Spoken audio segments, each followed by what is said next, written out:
Your Human and You. Written by Mad Max the Black.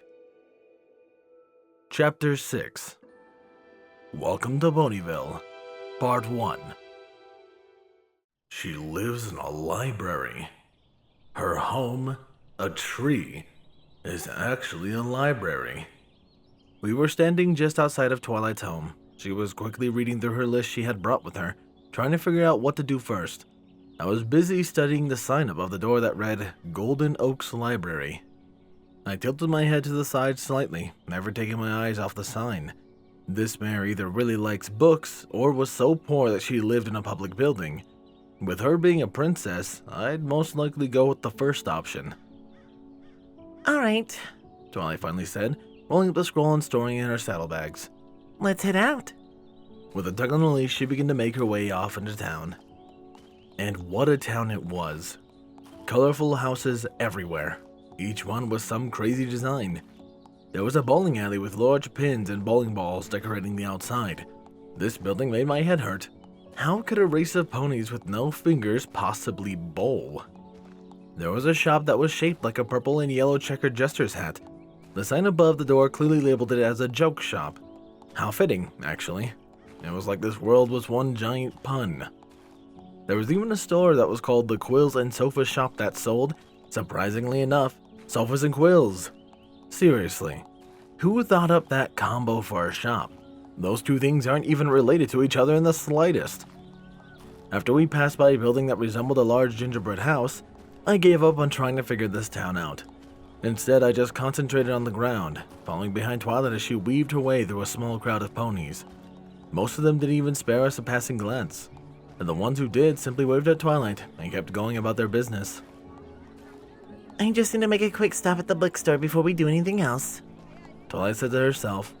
I glanced up and saw that we were headed towards a store whose sign was a book hanging from its spine. I tried not to roll my eyes.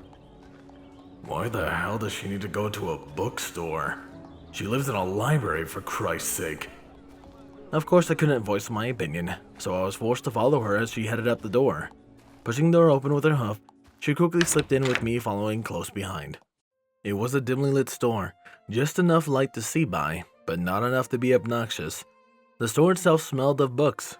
Beside me, Twilight inhaled deeply, a small smile on her face. I knew how she felt. I loved the smell of books as well. Slowly making our way to the rows of bookshelves, we headed towards the back of the store. Twilight browsed through the shelves, stopping every now and then if a certain book caught her eye. I simply glanced around the room. As the shelves were designed for ponies, they were only about 4 feet tall, seeing as the average height of the pony, after researching the subject, is around 3.5 feet. This meant that I could easily look over the top of the shelves with no trouble at all. Finally reaching the back, Twilight approached the brown-coated pony behind the counter. He looked up and smiled at her, ignoring me completely. I guess ponies aren't as strict on their no pets allowed rule. Good morning, Miss Sparkle. How are you on this fine day? The stallion asked, closing the book he had been reading. Good morning, Barnes. I'm doing quite well, actually, all things considered. Twilight replied, returning the smile. Yes, I heard about the problem with the basilisk. Is every pony all right? Barnes asked, concern showing on his face. Twilight simply giggled and waved her hoof in the air. Oh yes, every pony is just fine. The only injury we had was Applejack, and that was just a sprained ankle from when she tripped over the creature's tail. Barnes really relaxed at the news. Oh, good. I'd hate to think of any of you girls getting hurt dealing with that horrid beast. It was no trouble at all, Barnes. Twilight said, shaking her head, smile still on her face. We were simply doing our job. As they continued making small talk, I studied the stallion before me. His coat was light brown, almost tan, and his mane was a darker shade of brown. He had neither a horn nor wings, so I guessed he was just a normal pony. A pair of glasses rested on his nose, framing his dark blue eyes. There was a picture of a stack of books on his ass. Huh. His name is Barnes, and he works in a bookstore. I snickered to myself. All he needs is a partner whose name is... So, Barnes, how's your brother Noble doing? I haven't seen him running in the store in a while. I think I'm gonna cry. Eventually, the two of them seemed to get tired of talk, as Barnes finally leaned across the counter towards Twilight. Now, Miss Sparkle, I know you didn't come in here to talk to an old stallion. What brings you to my humble shop? Oh, stop it, Barnes. You aren't that old. Twilight said, fishing around in her saddlebags with a hoof. As for why I'm here, there's a book I'm looking for that doesn't appear to be in the library, and I was hoping you had it. Barnes leaned back in surprise. A book that Twilight Sparkle doesn't have? Dearie me, I'd never thought I'd see the day, he said in mock surprise. What exactly is the name of this elusive book? Twilight pulled out her scroll and glanced at the contents. It's Your Human and You, by Dr. MacGuffin. Ah, looking for some tips on owning your own human, are we? Bond's eyes lit up instantly, and he finally glanced at my direction. How long have you had this fine specimen? I received him last night as a sort of gift from Princess Celestia. I never had a human before, and I don't know much about them, so I was hoping I could find a book to point me in the right direction. Twilight rubbed the back of her head sheepishly. Barnes just chuckled at this. Well, I do believe I may have some copies in the back, he said, turning and heading towards the door just behind the counter. One moment, please. With that, he disappeared behind the door, leaving me and Twilight by ourselves. We sat in silence as the sounds of shuffling came from the back room. Twilight's eyes flicked to mine, and she smiled nervously. I simply cocked my head to the side, my face expressionless. Finally, Barnes returned, carrying a large book in his mouth. Placing it gently on the counter, he pushed it towards Twilight with a hoof. There you are, he said, pushing his glasses back up to his nose. It was a bit tricky to find. No pony has asked for it in a long time. The book was enormous, easily the size of a dictionary. The cover was midnight black, with silver trimming running around the borders of the book. On the front of there was a white outline of a human being. Above that was the title, Your Human and You, written in gold, cursive writing. This isn't a guidebook, it's a tome. Twilight simply glanced over the cover before nodding her head. This looks about right. How much do I owe you? She pulled a bag of coins out from her saddlebags, looking at Barnes expectantly. Rubbing his chin with his hoof, Barnes thought for a moment, calculating the numbers in his head. Let's see. This isn't a rare book like you usually enjoy. However, not many ponies are asking for it. I only have 3 copies left, so... Looking at Twilight, he chewed on the inside of his cheek for several seconds. Finally, he nodded his head, smiling. For you, it'll be 50 bits. Counting out the correct number of gold coins, Twilight slid them over to the counter.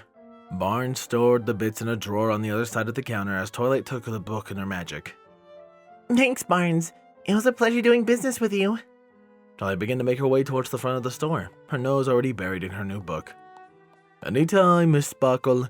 You are always welcome here. Waving over her shoulder at Barnes, Twilight proceeded to leave the store, pulling me behind her. I was fairly impressed. Twilight was able to navigate her way through the crowded streets without hitting another pony, while her new book hovered inches from her face. It was like watching texters back home when they walked down the street, their eyes glued to their phones. With her eyes glued to the pages, Twilight read at an abnormally fast pace. I couldn't tell if she was skimming or if she was indeed reading each word. She was getting something from it, however.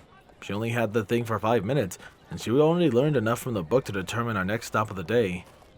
After all, it says here that since humans don't have a lot of hair covering their bodies, they tend to get colder at lower temperatures faster than ponies would. So, we'll nip that in the bud right away and pay my good friend Rarity a visit. I couldn't tell if she was talking to me or the book. After a few more minutes of silent reading and walking, Twilight snapped the book closed and slid it under her wing.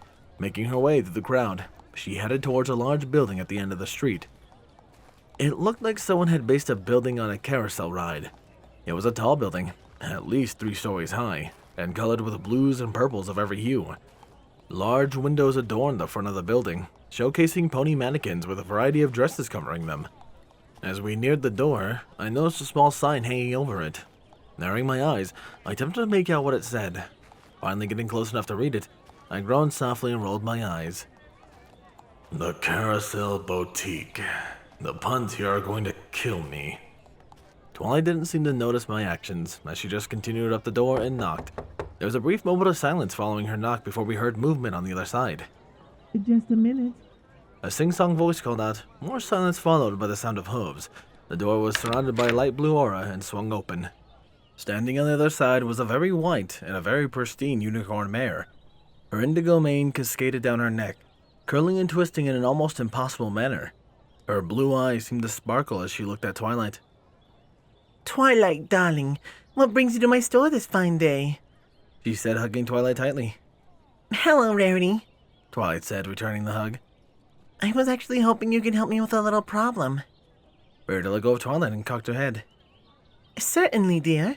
I'd be more than happy to help. Whatever is the matter? I need some clothes made for my human here. Twilight said, waving her hoof at me. Rarity looked at me as if she was only just now noticing that I was standing there. Her eyes widened and her mouth opened slightly. She stayed that way for several seconds, staring up at me. Then she screamed.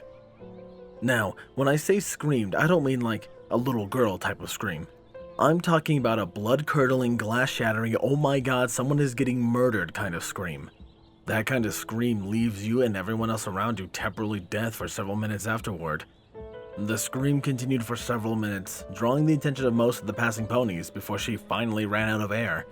Gasping and clasping her hoof to her chest, Rarity continued to stare at me in horror, mouth opening and closing wordlessly.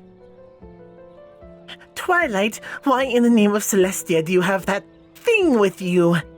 Rarity said shrilly, her voice finally returning to her. Actually, Rarity, Twilight said, wincing as she rubbed a hoof in her ear. It was Princess Celestia that sent him to me. What could possibly possess her to do that? Rarity's eyes never left me, as if she was afraid that the minute she looked away from me, I'd attack her. I noticed that she was shivering slightly. Is she afraid of me? She said it was a belated gift for becoming a princess. She also said something about him teaching me how to deal with stress. Rarity seemed to accept that reluctantly, licking her lips as she turned back to Twilight. And you want me to do what again? I need some clothes made for him. Twilight said, smiling sheepishly. Why? The bluntness of the statement seemed to catch Twilight off guard. Because he needs to stay warm? It was more of a question than an actual answer. Rarity's eyes narrowed, glancing between Twilight and me. I didn't need to be an expert in pony expressions to know that she didn't want to. Twilight apparently got the same idea, as she moved to stand next in front of Rarity. Please, Rarity? She pouted, bottom trembling slightly. Do this for me, then you won't have to deal with him anymore. Chewing on her bottom lip, Rarity's eyes continued to dart from Twilight to me and back. It didn't really matter to me. I had been naked for the past 2 weeks straight, and gotten over my own embarrassment of being nude, as long as no pony tried to study me too closely. Twilight, however, seemed to deem it necessary for me to have clothes. She sat there, staring at Rarity with big puppy dog eyes, her bottom lip trembling ever so slightly. Fine, dear. Rarity eventually sighed. Let's just do this as quick as possible. Grabbing a tape measure from the other side of the door, Rarity approached me slowly, her legs still trembling slightly. Twilight seemed to be on edge as well, shuffling from hoof to hoof. Not wanting to end up getting hurt by a scared mare, I remained as still as possible. I may be bigger than them, but a hoof in a very uncomfortable place was something I wanted to avoid. Moving quickly, Rarity first measured across my hips, and then from my hips to my ankles. Moving to my shoulders, she measured their width, then from my shoulder to my hip. Even though the tape measure was clasped in her magic, she seemed to be avoiding touching me with it, as though I was diseased. Apparently pleased with more than a few measurements, Rarity quickly backed away from me. Alright, that should do it, she said, turning towards Twilight. Now, if you'd follow me, I'll see what I can whip up. She walked back inside. Twilight and I followed behind. We were just about to enter when Rarity glanced over her shoulder. That thing can wait outside. Twilight opened her mouth to protest, but the look Rarity shot her seemed to be enough. Pulling at the leash, Twilight walked me over to a bench located beside the building. Pushing the leash against the side of the building, she fused it with the siding. She then returned to the door. Before she entered, Twilight shot me one more worried glance before entering the shop and shutting the door, leaving me outside. I grasped at the leash and gave it an experimental pull and confirmed that it wasn't going to budge. Sighing, I glanced around. The passing ponies ignored me completely, not even glancing in my direction. Convinced that I wasn't going to be able to run off, I sat on the bench and rested my head against the side of the building. I closed my eyes and sat there, simply content to listen to the sounds of the world around me. As I sat there resting, a single thought crossed my mind. How did it come to this?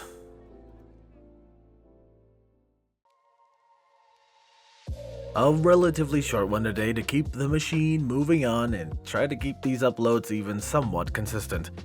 However, what I am consistent with is thanking my wonderful Patreons. Thank you my Tier 1s Chase Lemaster, Jason, Squall, Windfeather, 8th Day of Night, Starlight Blaze, Hyperling, Night and Game, Rainflicker, Redeemer of Dark, and Dreamless Portal. My Tier 2s, Captain Blueshadow, The Animated Ghost, HK4, aka Texture, Sword Brother Mordred, Danish Dash, Nocturne, DJMX 2000, Papa Lennon, and Can Panzer. And of course, a large thank you to my Silent Titans, Dark Guardian, Maverick, and Silent Titan. That aside, however, this has been Firehearth. Have a wonderful day.